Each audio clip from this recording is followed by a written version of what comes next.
Assalomu alaykum barchaga. Bugungi videomizda Polsha ishchi vizasi atrofidagi juda ko'p yolg'onlar, har xil gap so'zlar haqida gaplashamiz. Xabarlaringiz bor, yaqindagina O'zbekistonga borib keldim va bu mavzuda anchagina ma'lumot yig'ib keldim. Demak, birinchisi, mana bu video haqida bo'ladi fikrim. Ko'pchilik menga yubordi shu videoni, ko'ring, shu gaplar to'g'rimi, rostmi degan ma'noda. Mana videoni men qo'yib ketaman va shuni aytmoqchimanki, men bu insonni tanimayman shaxsan, ularga hech qanday adovatim yo'q va hozirgi aytadigan fikrlarim faqatgina mana shu videodagi gaplarga bo'ladi xolos. Ularning faoliyatlariga, boshqa tomonlariga men hech qanday xabarim ham yo'q, aloqam ham yo'q va shikoyatim ham yo'q. Demak, videoni qo'yib to'xtatib, men orada fikrlarimni bildirib ketaman. Demak, boshladik. Polshada nima uchun atkaz bo'layotganini sababini polностью tushuntirib o'taman azizlar. Ya'ni ijtimoiy tarmoqda yo'q video. Azizlar, mana приглашение kelgan Polshadan bitta tanish, ya'ni bir og'aynisi birovda ishlayotgan ekan, o'sha og'aynisi bu odamga jo'natgan va u odam bizga tekshirishga olib keldi. Demoqchi bo'lganimizki, приглашение originalni, no lekin bu приглашение bilan viza bermaydi. Nima uchun sabablarini aytadigan bo'lsam, qisqa qilib aytaman. Birinchidan 25-yildan 28-yilgacha, ya'ni 3 yillik qilib berilgan приглашение. Ya'ni 3 yillik muddatda приглашениeni bu yerda viza olishingizda atkaz beradi, ya'ni tasdiqlamaydi. Bu eng katta muammolardan bittasi. Ya'ni bu yerda aytishyaptiki, aka, 3 yillik приглашение bilan viza bermaydi sizlarga deb. Ha, xo'p. 1 yillik приглашениеga navbat chiqqancha u bazadan chiqib ketib qolyapti-ku, kuyib ketib qolyapti-ku. Qanaqasiga endi 3 yillik приглашениеga viza bermaydi. Agar viza bermaydigan bo'lsa, konkret sababi nima? Nima uchun 3 yillikka viza bermaydi? Menda bunga anti-faktor bu 3 yillik приглашение bilan viza olganlarda bittasi o'zimman. Men o'zim birinchi viza olib kelganimda 3 yillik приглашение bo'lgan.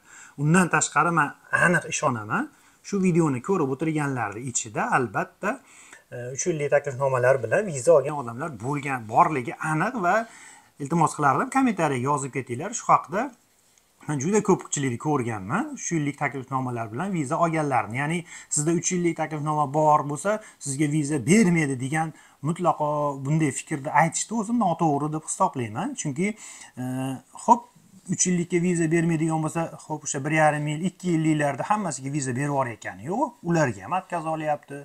Umuman olganda приглашениеni muddati kamligi qaytanga zarariga, odamlarning zarariga ishlayapti. Chunki navbati chiqmasdan kuyib ketyapti yoki navbati chiqqanda ham juda kam vaqt qolganligi uchun atkaz olishga sabab bo'lib qolyapti yoki atkaz olgandan keyin uni yana qaytadan navbatga qo'yishdi, uje iloji yo'q, chunki muddati kam. 3 yillik bo'lsa, atkaz olgan taqdirda ham yana uni qaytadan navbatga qo'yib, ikkinchi marta hujjat topshirish ham imkoniyati bor. Ya'ni 3 yillik taklifnoma aslida qolgan 1 yilliklarga, 1,5 yillarga nisbatan yaxshiroq ham hisoblanadi-da. Bu yerda 3 yillik taklifnomani butunlay shunday ko'mib qo'yishyapti. Men bu fikrga mutlaqo qarshiman, qo'shilmayman. Davom etamiz. Ikkinchisi, bu yerda ish beruvchini elektronniy pechat yo'q. Ya'ni elektron pechat oddiy ana shunaqa uzun holatda bo'ladi. O'sha pechat bo'lishi kerak, ya'ni ma'lumotni yoki mana bunaqa krugoy holatda pechat bo'lishi kerak bo'ladi. Bu narsa ham, ya'ni bu yerda yo'q. Endi bu yerda aka aytayaptilarki, taklifnomani elektron pechati yoki mokriy pechati bo'lishi kerak deb turib, mana shu taklifnoma va mana bu yerni ko'rsatishyapti. Hech qanaqa taklifnomada, mana kadrga yaxshiroq ko'rinsa, mana hech qanaqa taklifnomada elektron bo'lsa ham, mokriy pechatli bo'lsa ham mana bu yerda bo'lmaydi. Shunda ontarasida mana siz aytayotgan pechat. Mana shu orqa tarafida bo'ladi. Agar pechati bo'lsa ham, elektronli bo'lsa ham, u taklifnomani mana bu betiga pechat bosmaydi hech qachon. Va kimgadir mana qo'lida taklifnomasi bo'lsa yoki kimgadir PDF formatda elektronli tashlab bergan bo'lsa ham, shunda ochib ko'ringlar. Qog'ozda bo'lsa orqa tarafini qaranglar. Agar PDF format bo'lsa, PDFda ikkita list bo'ladi, bitta faylda. Birinchi listi mana shu oldi tarafi, ikkinchi listi mana shu orqa tarafi. Faqat mana shu yerda men shablonni qo'yib ketaman. Ushbu hujjat elektron imzo bilan qabul qilingan degan yozuv bo'ladi xolos. Va eng qizig'i, aka qo'lida ko'rsatib turib, bu taklifnomada elektronik podpis yo'q, boshqa deyapti-da, o'zlarini qo'lida orqadagi ikkinchi listida mana qaranglar. Ikkinchi listida elektron imzo bilan qabul qilingan degan yozuv turibdi. Akani qo'lidagi taklifnoma ham normal o'sha elektron imzo bilan qabul qilingan taklifnoma. Lekin bilmadim nima sababdan u taklifnomani ustidan mag'zava to'kishayotganini. Menga u odamni ham u kimga qilib bergan, qachon qilib bergan umuman aloqasi yo'q. Men imенно informatsiya haqida gapiryapman. O'zlarining qo'lidagi taklifnoma elektronniy bo'lib turibdi, elektron imzo qo'yilganda, lekin bunda elektron imzo yo'q deb gapirishyapti. Bilmadim maqsad nima bundan. Davom etamiz. Va ish beruvchining telefon raqami ham, kontaktni raqami ham bu yerda kiritilmagan. Ya'ni konsul mabodo telefon qilib so'rash uchun ish o'rning bormi? Realni hozir kunda ishga olasanmi? Bunga viza bersam, bu ko'chada qolib ketmaydimi degan savoliga agar ular javob bersa, u paytda ham bemalol siz 100% viza olishingiz mumkin. Azizlar. Demoqchi bo'lganimizki, mana bu приглашение bilan bu o'sha olgan akamiz faqatgina Polshada, Latviyada, Chexiyada, Norvegiyada yurgan bo'lsalar, mana shu приглашение bilan bemalol o'sha boshqa davlatga borib olib ishlab ketishlari mumkin bo'ladi. Lekin bu приглашение azizlar viza berishda 1% ham yordam bermaydi va vizada 100% vaqtingiz olasiz. Demak, ularning aytishiga qaraganda, taklifnomada firmani telefon raqamlari yoki elektron pochta manzillari yo'q deb aytishyapti. Birinchidan, aslida mana shu taklifnomada ham hozir men sizga to'xtatib ko'rsataman. Juda ham xiraroq ko'ringan, videodan stop kadr qilingani uchun firmani kontaktlari yozilgan turibdi. Ikkinchidan, hatto yozilmagan bo'lsa ham shu narsani bilinglar. Posolstvo ish beruvchi firmaga to'g'ridan to'g'ri telefon qilmaydi hech qachon. Posolstvo agar qaysidir bitta hujjat topshirgan odamni tekshirmoqchi bo'lsa, Polshada Straj Granichniy degan davlat tashkiloti bor, organi bor. Ana o'sha organga yuboradi ma'lumotlarni, Straj Granichniy keyin firmaga telefon qiladi. Xo'p, firmani kontaktlari yo'q deyaptilar. O'zi hamma приглашенияларда bo'ladi va hatto bo'lmagan taqdirda ham u yerda firmani to'liq nomi yozilgan. Va har qanday firma ochilishda ularda o'sha NIP, Regan degan nomerlari bo'ladi. KRS sistemasida, ya'ni ro'yxatdan o'tgan, firmani ochilganda ro'yxatdan o'tgan nomerlari bo'ladi. Ana shu nomerlar orqali bemalol u qachon ochilgan, kim tomonidan ochilgan u firma, startoviy kapitali necha pul bo'lgan, yuridik manzili qayerda, hamma ma'lumotlari oddiy odam ham topishi mumkin. Bu ma'lumotlarni Straj Granichniy uchun bu 6 sekundli gap. Topish umuman muammo emas. Va yana bir narsani aytib o'taman.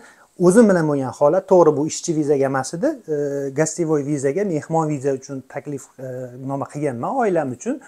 Ana o'shanda xuddi shu aytilgan narsa posolstvo Straj Granichniga murojaat qilgan, Straj Granichniy menga telefon qilgan, bir hafta davomida 3 martadan telefon qilib, har xil savollarni so'ragan, oxirida отказ berishgan. Ya'ni ular zaprosi yuborsa, Straj Granichniy telefon qilib bersa, bo'ldi, siz 100% viza olasiz deganiga ishonmayman hatto. O'sha Straj Granichniylari telefon qilgandan keyin ham отказ berishgan. Men posolstoga yana telefon qilganman. Xo'p, mana sizlar so'ragan shuncha hujjat qildimman. Straj Granichniy telefon qildi, hamma ma'lumotni berdim-da, yana отказ berdilar. Sabab nima? Yana nima xohlaysizlar deganimda, o'zim bilan bo'lgan holatda aytyapman. Hujjatlaringizda kamchilik bo'lmagan, konsulda resheniyasi shunaqa deb javob berishgan xullas. Aytmoqchimanki, men yana qaytaraman, men bu insonni tanimayman, ularning shaxsiyatlariga hech qanaqangi meni shikoyatim yo'q, ularning faoliyatlarini ko'rmaganman, kuzatmaganman, balkim ko'pchilikka yordam bergan inson bo'lishi mumkin, balkim boshqa videolari ko'pchilikka manfaatli bo'layotgan bo'lishi mumkin, lekin meni hozirgi aytgan fikrlarim faqat shu videodagi fikrlarga qarshi va o'z argumentlarim bilan keltiryapman. Agar masalan shu odam meni ko'rsa, "Uka, nima deyapsan?" desa, mana marhamat, bemalol Telegramim, Instagramim bemalol yozing, men argumentlarimiz o'ziga ham tashlab beraveraman. Hech qanaqangi shaxsiy adovatim yo'q sizga. Faqat men aytmoqchi bo'lgan narsa shuki, o'zi odamlar 1 yillab kutib yotibdi. Atkazni bosib yotibdi. Shunaqa holatda ham yana battar odamlarni baliga putit qilib, adashtirib, unaqa edi, bunaqa edi degan yolg'on ma'lumotlarni berishdan ko'ra bo'ladigan konkretniy narsani gapirganingiz yaxshi. Undan tashqari men yaqinda posolstvoni oldiga bordim, bitta tanishimni hujjat topshirgan navbatlari chiqqan edi, hamma hujjatlari tayyor, sherik bo'ling dedi, birga bordim toiletdan. U yerdagi bo'layotgan voqeani aytaman. Posolstvoni oldida 3-4 ta o'sha ba'zi hammasi ham emas. Ba'zi o'sha sug'urtachilarni odamlari turibdi. U yerda ham bor, yaxshi kompaniyalar bor, yaxshi firmalar bor, gap so'z yo'q. Omadlarini bersin. Faqat men ayrimlari haqida aytyapman. Ya'ni qo'lida tayyor hujjatlar hamma yo'q, tayyor qilingan, sherigim yonimda turibdi-da, no kelyapti-da, na salom bor, na Ali bor, kimsan, nimasan, yo'q. Bu dokument bunday turish kerak. Qo'lidan hujjatlarni olib, u anday turish kerak, bunday turish kerak deb turib tayyor qilingan. U shuni ichkariga berilsa bo'ldi holatdagi narsaga odamni panikavat qilyapti. Men aytdim, qo'lingizni oling, siz tegmasangiz bo'ldi, hammasi joyida deb turib, mendan-ku ketdi u. Lekin xuddi shunaqangi keyslar, shunaqangi istoriyalar boshqalardan viloyatda qaysidir firmalar tayyorlab jo'natishgan. Tayyor rasmlarini bo'lmaydi bu deb turib, yana boshqatdan rasmga tushirishgan. Xuddi shunaqa rasmga. Kopiyalarni tayyor qilib olib kelishgan, bu kopiya bo'lmaydi, o'tkazmaydi, atkazib beradi deb turib, boshqatdan yana kopiya qilishib, 200 ming, 300 ming har xil summadagi pullarini olishgan. Endi juda bunchalik qormaylik. O'zi aytyapman, odamzod 1 yillab kutyapti. Shu viza olarmikan man ish qilib deb, haligi Shuganiyada borib turgan odamni yana mandaqasiga psixologik udarni berib, siz maqsadingiz faqat 1-200 ming so'm pul ishlash xolos. U odamni viza oladimi, olmaydimi, umuman sizga qizig'i yo'q-da. Chunki tayyor dokumentini siz ko'lab turib, yana undan o'zingizcha ayb topib, yana undan pulini olyapsiz xolos. Bunaqa holatda faqat maqsad pul topish xolos-da. Nima keragi bor? O'zi shunday ham bo'ladi, bo'lib yotibdi-ku. Undan ko'ra, davaychi aytaylik, boshqa Yevropa davlatlariga harakat qilgansa, realniroq bo'lyapti. Latviya, Litva, Bolgariya, Xorvatiya misol uchun, Slovakiya, shularga harakatingni qil deyish kerakmikin, menimcha. Polsha ham avvaldan o'zi juda zo'r bermagan vizani, soni unaqa ko'p bo'lmagan, lekin oldin navbat chiqishi tez bo'lgan. Men bu Jerebyovka sistemasi chiqqandan keyin katta 1 yillab 3 oylab, 4 oylab kutyapti odamlar. Ungacha Jerebyovka bo'lmagan paytda, masalan, приглашениеga topshirgandan toki o'sha отказ olgungacha ham 5-6 oy maksimum vaqt ketgan. 5-6 oyda hammasi hal bo'lib ketsa, odam uncha asabiylashmaydi ham, lekin 1 yillab kutib, butun umiding ashyoga qarab turasan-da, отказ olgandan keyin, конечно, hech kimga yoqmaydi. Uni ustiga mana bunaqangi internetga chiqib olib, bunaqa ma'lumotni internetdan topa olmaysiz deb turib, конечно, topa olmaydi-da. Teskari ma'lumot bo'lgandan keyin kimga kerak bunaqa ma'lumotni berish? Posolstvoni oldida mana bunaqangi ayrim, men aytaman, hamma emas, ayrim shu striladi deb odamlar tupikka kiryapti. Shuning uchun kimdadir qanaqadir mashinaga oid keyslar bo'lgan bo'lsa, kommentariyada yozinglar. Agar kimdir meni fikrimga qarshi bo'layotgan bo'lsa ham, so'kinmasdan yozing. Men argumentlarimni keltiraman. Mana hozir aytganimdek, argumentlar bilan har bitta gapimni tushuntirib, isbotlab ketdim. Va albatta, videoga like bosib, kanalga obuna bo'lib, bizni podдержка qilib qo'yinglar. Xudo xolasa qo'ldan kelganicha sizlar uchun manfaatli bo'ladigan videolarni tayyorlashda davom etamiz. E'tiborlaringiz uchun rahmat, sog' bo'linglar.